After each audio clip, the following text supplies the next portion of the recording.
This is Matthew Cratter from Trader University, and today I want to talk about two different ways that the U.S. government could completely capture Bitcoin.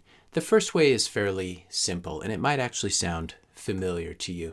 The first step would be to, behind the scenes, get billionaires, get CEOs, get celebrities, get other influencers, maybe YouTube influencers, to buy a lot of Bitcoin, and then to talk about it publicly and to get everyone else to follow along.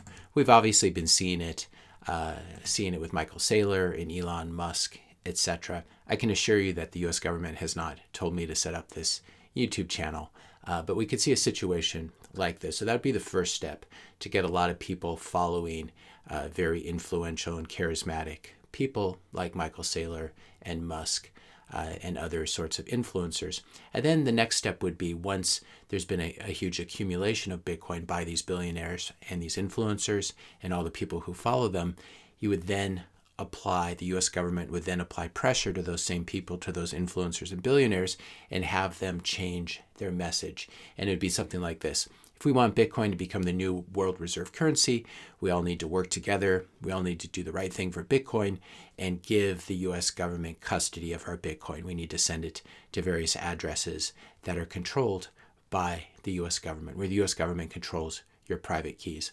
And the U.S. government could apply this pressure directly to these influencers and billionaires, and then the sheeple would just follow along. This would be very similar to what happened with Executive 6102 back in 1933, when U.S. President Roosevelt basically forbid the private holdings of gold. You could hold a small amount of jewelry or something like this, but you basically had to turn in all of your gold to the U.S. government. And after this was all collected and put into Fort Knox, then they devalued the dollar. And this was really one of the early steps to taking the U.S. off the gold standard.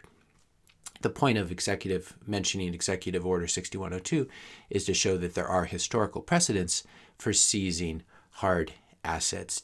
Bitcoin, even though it's digital, certainly is a very similar kind of inflation-proof hard asset. So what happens then? At that point, the U.S. government owns all this Bitcoin, controls all this Bitcoin.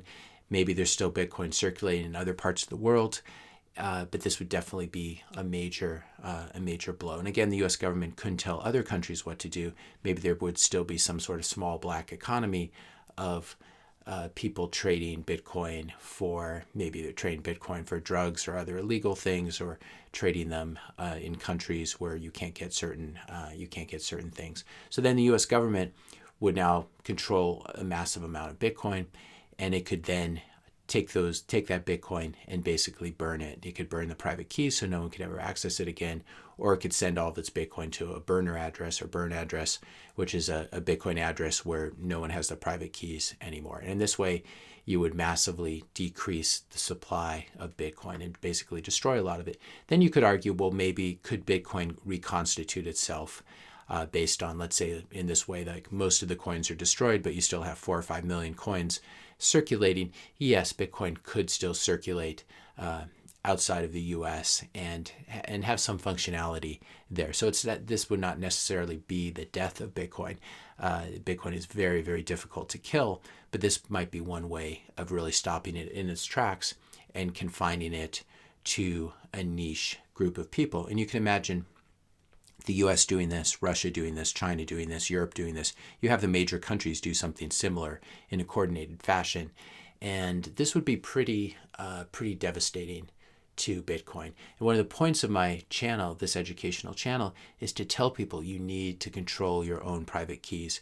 If you just buy Bitcoin and you leave it on the exchange, or you just leave it inside your app and you leave it inside your PayPal app or Cash App, you are not a sovereign Bitcoin holder.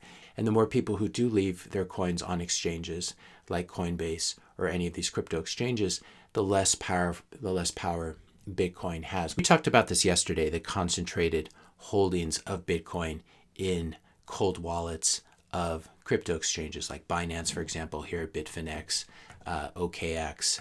All of these hold massive amounts of Bitcoin. So we have this problem already where the U.S. government doesn't even need to confiscate Bitcoin. It really is held in a very concentrated manner by these large exchanges. Some of them have international footprints, obviously, But we do have precedents for even recently Binance halted all crypto withdrawals. You were not able to withdraw your Bitcoin.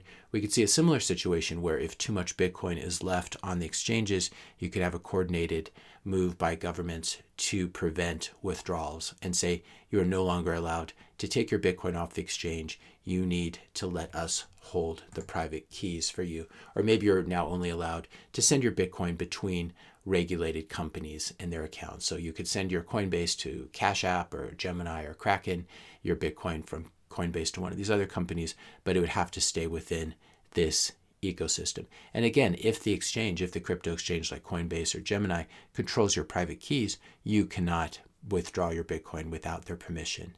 And this is not Bitcoin being used in the way that it was intended. This is why I emphasize again and again, not your keys, not your coins. I'll link to this video where I talk about how to buy and store Bitcoin the right way, how to hold it on a Trezor or Blockstream Jade hardware wallet. It's very important to control your own Bitcoin private keys. The way you do this is you withdraw it from the exchange. You send it, for example, to a Trezor, which looks something like this. You create a recovery seed backup in case the device is damaged. But what these hardware wallets do is they basically hold your private keys for you. The Bitcoin's not really stored inside of them, but the private keys, which allow you to send or spend, to move around your Bitcoin, are stored on there. And if enough people do this, then we will have we'll sort of have herd immunity, you might call it, to central bankers and their plans to control Bitcoin, or government's plans to control Bitcoin by controlling the private keys. Everyone needs to be sovereign. Everyone needs to be able to learn how to hold their own Bitcoin. And it does present, here's the other hardware wallet you can use. I like Blockstream Jade a lot more. It's about $50. The Trezor Model T is more like $200. I think Blockstream Jade is probably my favorite at this point. But what I was saying is that we do have some form of systematic risk here with Bitcoin being concentrated on the exchanges. And we really need to get the word out.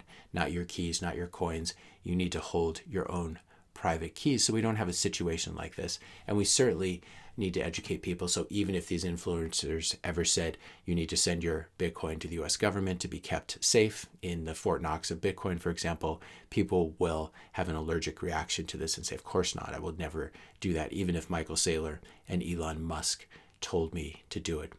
If you found this video helpful, be sure to hit that subscribe and like button. Hit the notification bell if you want to be notified when I publish my next video. And let me know your questions and comments in the comment section below.